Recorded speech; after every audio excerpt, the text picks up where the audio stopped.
सभी दोस्तों को रजनी का प्यार भरा नमस्कार। तो दोस्तों, वैसे तो मैं आप सबके साथ में घर के लिए, बैल्कनी के लिए, किचन के लिए बहुत ढेर सारे DIY शेयर करती रहती हूँ, लेकिन आज करूँगी कुछ ऐसे DIY जो कि आप अपने लिए पर्सनली इस्तेमाल में ला सकते हैं। बनाने वाली हूँ आपके पुराने सामान से कुछ नए आइटम जो कि आप फ्लॉन्ट कर सकते हैं किसी भी फंक्शन में, पार्टी में या फिर रेगुलर डेज में, जब भी आपका मन करे। कौन से DIY है वो जानने के लिए वीडियो को एंड तक देखिए। अगर आप इंटरनेट स्क्रॉल करोगे, आप हर वेबसाइट पर देखोगे बीडेड हैंडबैग या बीडेड क्लच आपको भर भर कर मिलेंगे, है ना। और इसी तरीके का एक बीडेड क्लच मैं आप सबके साथ में 2 साल पहले शेयर किया था। तो वो वाला DIY तो मैं आप सबके साथ में नहीं शेयर कर रही हूँ। मैं आप सबके साथ में एक और क्लच शेयर कर रही हूँ जिसको आप अपने पुराने क्लच से बना सकते हैं। चाहे तो नया क्लच लेकर के भी बना सकते हैं, वो आपकी अपनी इच्छा है। लेकिन मैं अपने पुराने क्लच का मेकओवर करूंगी जिससे कि आपको भी आइडिया मिल सके कि आप अपने लिए पुराने क्लच से एक नया क्लच तैयार कर सकते हैं। कैसे, चलिए बताती हूँ। इस DIY के लिए मैं यूज़ कर रही हूँ अपना एक ये पुराना क्लच, और इसी का बैक साइड जो है वो मैंने 2 साल पहले डेकोरेट किया था और इसको मैं तब से ऐसे ही यूज़ कर रही थी। एक साइड में बीडेड वर्क था और दूसरी साइड में ये मशरूम वाला जो चार्म लगा हुआ था, उसकी वजह से ये काफ़ी अच्छा लगता था। तो आज मैं काफ़ी टाइम के बाद में इस तरीके से यूज़ करते हुए बोर हो गई थी, इसीलिए मैं दूसरे साइड को भी प्रिपेयर कर रही हूँ। और सबसे पहले मैं इसका मशरूम जो है, जो चार्म लगा हुआ है, उसको एक प्लायर की हेल्प से निकाल दूंगी। ये बहुत ही इजीली निकल जाएगा, बस प्लायर की हेल्प से इसको खींचना है और ये निकल जाएगा। फिर करेंगे बाकी का काम। तो ये देखिए, मैंने इसको मशरूम को निकाल दिया है और अब इसके ऊपर मैंने एक बड़ा बीड लगाया है। मैंने लिए है यहाँ पर हाफ कट बीड और जरकन लेस ली है मैंने, और इसके साथ साथ हाफ कट बीड मैंने लिए अलग अलग साइज के। ठीक है, तो सबसे पहले एक बड़ा मैंने लगाया और उसके बाद में मैंने जरकन लेस लगाई, छोटे छोटे बीड लगाए हैं, उनकी 3 लेयर बनाई, फिर उससे बड़े साइज के बीड लगाए हैं, फिर मैंने 3 लेयर लगाई। और सबके साथ साथ मैं ना यहाँ पर जरकन लेस का भी यूज़ करती जा रही हूँ एक एक लेयर लगाने के बाद। इसी तरीके से मैंने बैग को ऑलमोस्ट पूरा कवर कर दिया है। आप इसको ध्यान से देखिएगा, जैसे जैसे ये बड़ा होता जा रहा है ना, इसका राउंड सर्कल जितना बड़ा होता जा रहा है, उतने बीड्स का साइज भी बड़ा होता जा रहा है। अब ये बचे हुए पोर्शन को भी मैं बीड्स की हेल्प से कंप्लीट कर दूंगी और ये पूरा मेरा क्लच बन करके तैयार हो गया है ना। कितना अच्छा लग रहा है, क्लच बन करके रेडी हो गया है। कितना सुंदर लग रहा है, कितना प्यारा लग रहा है। और इस तरीके के क्लच अगर आप ऑनलाइन कहीं पर भी देखोगे, काफ़ी कॉस्टली है, 1000 रुपीज़ से स्टार्ट है अगर कोई भी अच्छा क्लच आप देखते हैं। और ये वाला क्लच मैंने लास्ट ईयर बनाया था। मैंने कैसे बनाया था, लास्ट ईयर मैंने ये वाला साइड इसका कवर किया था और एक साइड से प्लेन था, और मैंने इसको लास्ट ईयर काफ़ी अच्छे से लास्ट ईयर बनाया था। आई थिंक 2 साल हो गए हैं, लेकिन पिछले साल मैंने इसको कई जगह यूज़ किया ऐसे ही। एक साइड में बीड लगे हुए थे और एक साइड में प्लेन था, क्योंकि मैं इससे बोर हो गई थी एक साइड का, तो इसीलिए मैंने इसको नए वाले साइड से भी कवर कर दिया है। अब ये देखो कितना सुंदर लग रहा है। अब ये मैंने, क्योंकि ये इधर से बनाया है ना, तो मुझे ये वाला साइड ज़्यादा अच्छा लग रहा है। अब करते हैं एक और DIY जो कि हम अपने यूज़ के लिए बनाने वाले हैं। इस DIY के लिए लगभग 4 इंच का सर्कल मैंने कट कर लिया है और ऐसे मैंने 3 सर्कल कट किए हैं। तो अभी इसका क्या करेंगे, आप किसी भी मोटे कार्डबोर्ड से बना सकते हैं। बहुत ज़्यादा मोटा कार्डबोर्ड भी नहीं होना चाहिए, थोड़ा फ्लेक्सिबल होना चाहिए। और मैंने इस तरीके से कट कर लिया है। और एक ये मेरे पास ये वाली लेस है जिसके अंदर ये किरण लगी हुई होती है, इससे मैंने इस सर्कल को बिल्कुल पूरे अच्छे से कवर कर दिया है। आप देखिए, ये कुछ ऐसा लग रहा है और इसको मैंने एक साइड से ही कवर किया है। ऐसा मैं इन तीनों सर्कल के ऊपर कर लूँगी। और ये वाली लेस ना मेरे पास तो पड़ी हुई थी, बहुत टाइम से पड़ी थी। हालांकि मुझे इसका कुछ और DIY करना था, लेकिन मैंने इसके लिए यूज़ कर लिया। ये मैंने मीशो से ली थी, जो भी प्रोडक्ट के लिंक मुझे मिल जाएंगे, बहुत पहले ली थी, तो मैं ढूंढ करके आपको देने की कोशिश करूँगी।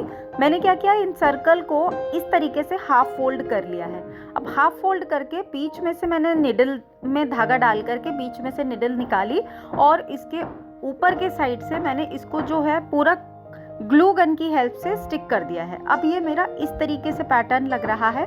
बीच में मैंने सुई ली थी। अब मैंने एक गोटे वाला फूल लिया है, इसको भी मैंने सुई धागे की हेल्प से इस तरीके से हाफ फोल्ड करके इसके अंदर पिरो दिया है। और अब मैंने लिए हैं 2 गोल्डन मोती और एक मटकी वाला मोती, फिर 2 गोल्डन मोती, फिर एक मटकी वाला मोती, फिर 2 गोल्डन मोती।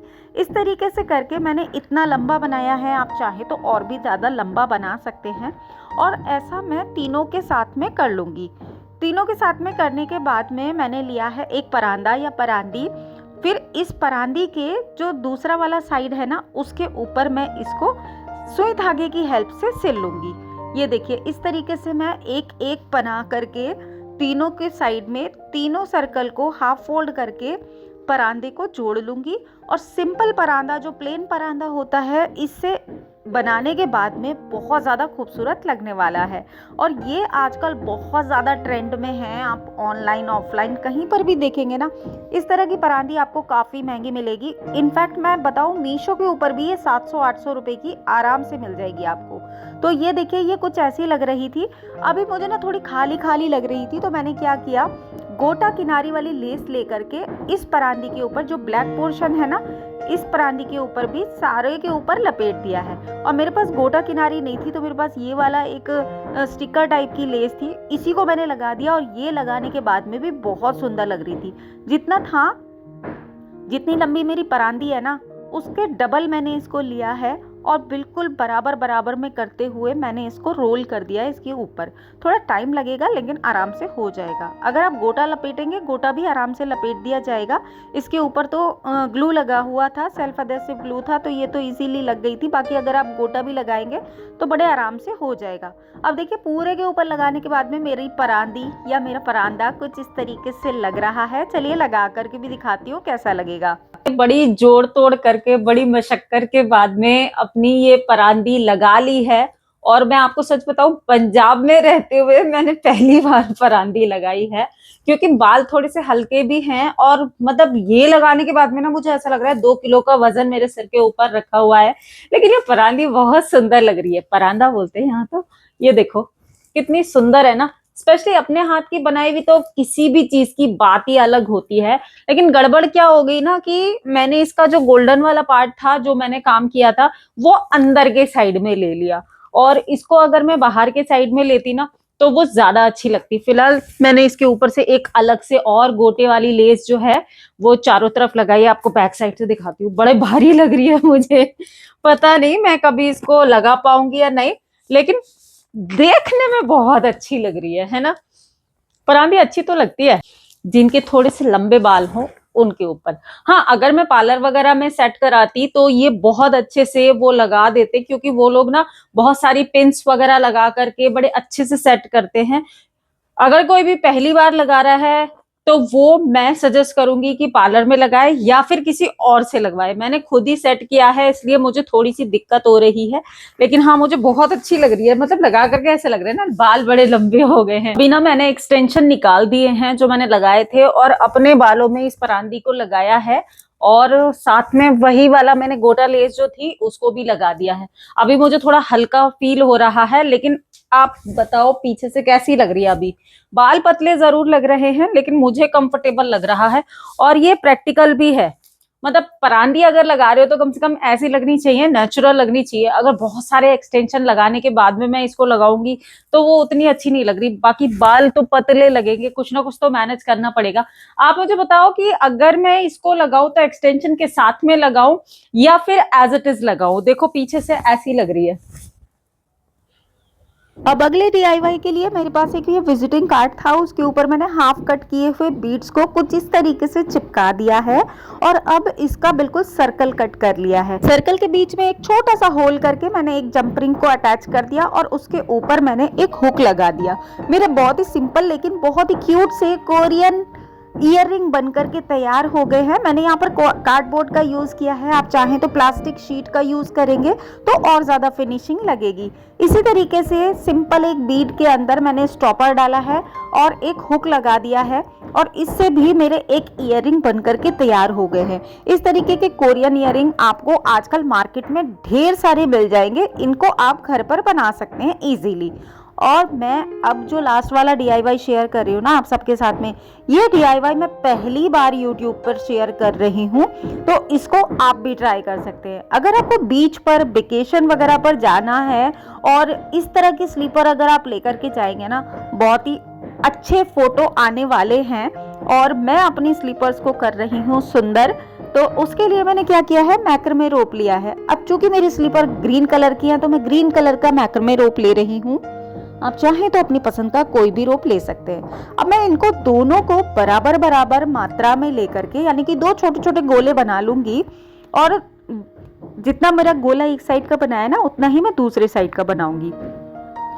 2 गोले बनाने के बाद में क्या करना है, इस तरीके से अंदर के साइड में लेना है और इनके बीच में एक जो लूप बन गया है ना, इस लूप के अंदर से दोनों गोलों को हमें निकाल लेना है और फिर इसको हमें कर देना है टाइट। इस तरीके से करने से हमारी एक नॉट बन जाएगी। अब ये नॉट को कर देना है टाइट, और अब हमें एक साइड वाला लूप लेकर के, यानी एक साइड वाला थ्रेड लेकर के स्लीपर के नीचे से निकालना है और इस लूप के अंदर से निकालते हुए हमें इसको टाइट कर देना है। अब देखिए यहाँ पर एक ना फंदा सा लग जाएगा या फिर कुंडा जैसा लग जाएगा। इस तरीके से हमें कुंडा लगाते हुए या फंदा लगाते हुए बुनाई टाइप की करनी है और इस स्लीपर के पूरे स्ट्रैप को हमें कवर करना है। हमने धागा इसलिए थोड़ा गोले में लिया है जिससे कि हमारा जो धागा है कहीं पर टूट ना जाए। अगर कहीं पर धागा खत्म हो जाएगा ना तो फिर ये हमारा जोड़ पड़ेगा तो वो अच्छा नहीं लगेगा। पूरा स्लीपर के स्ट्रैप को मैंने कंप्लीट कर दिया और बैक साइड से इस तरीके से मैंने एक स्क्रू ड्राइवर की हेल्प से इसको निकाल दिया। अब देखिए एक साइड की मेरी ये पूरी बुनाई हो गई है और इसी तरीके से अब मैं स्लीपर के दूसरे साइड में भी बुनाई कर लूंगी। बहुत ही आसान है, जैसे हम स्वेटर में फंदे डालते हैं वैसे ही करते जाना है। और आप ये देखिए 1-2 बार करने पर आप आराम से इसको पूरा कवर कर लेंगे। अब ये मेरी एक स्लीपर कवर हो गई, मैंने इसी तरीके से दूसरी स्लीपर को भी कवर कर दिया। अब चाहें तो इसको एज इट इज यूज कर सकते हैं, लेकिन अगर इसको थोड़ा सा और सुंदर बनाना है तो आपके पास ना बीच वाले कुछ सुंदर सुंदर से चार्म्स हों तो वो इसके अंदर अटैच कर सकते हैं। जैसे कि कॉडी शेल स्टार फिश वाला चार्म आता है, उसको जंप रिंग की हेल्प से अटैच कर सकते हैं, चाहे तो सुई धागे की हेल्प से अटैच कर सकते हैं। अगर वो भी नहीं करना तो हॉट ग्लू गन की हेल्प से थोड़े से कॉडी शेल को अगर आप इसके ऊपर अटैच कर देंगे ना तो ये बिल्कुल बीची वाइब देगी और काफी सुंदर लगेगी। जो आपकी रेगुलर बाथरूम स्लीपर्स होती है ना उससे बिल्कुल डिफरेंट लगेगी। इस तरह की स्लीपर्स या फुटवेयर अगर आप जैसे बीची साइड पर जाते हैं तो वहां पर काफी कॉस्टली मिलती हैं और ये हमने घर पर ही बना ली है। आप अगर इसको ना, मैंने मैक्रमे रोप का यूज किया है, अगर आप इसकी जगह जूट रोप का यूज करेंगे तो भी ये बहुत ज्यादा खूबसूरत बनने वाली है। तो दोस्तों मेरी स्लीपर भी बनकर के तैयार हो गई हैं। आपको आज के DIY में से कौन सा DIY सबसे ज्यादा अच्छा लगा है वो मुझे कमेंट करके जरूर बताइएगा और किसको आप ट्राई करेंगे ये भी जरूर बताइएगा। फिलहाल आज के वीडियो को लाइक कीजिएगा, शेयर कीजिएगा और चैनल पर नए हैं तो सब्सक्राइब कर लीजिए। मैं आपसे जल्दी मिलूंगी एक नए और इंटरेस्टिंग वीडियो में। Till then be happy, be active, अपना ख्याल रखिए और मस्त रहिए। Bye bye.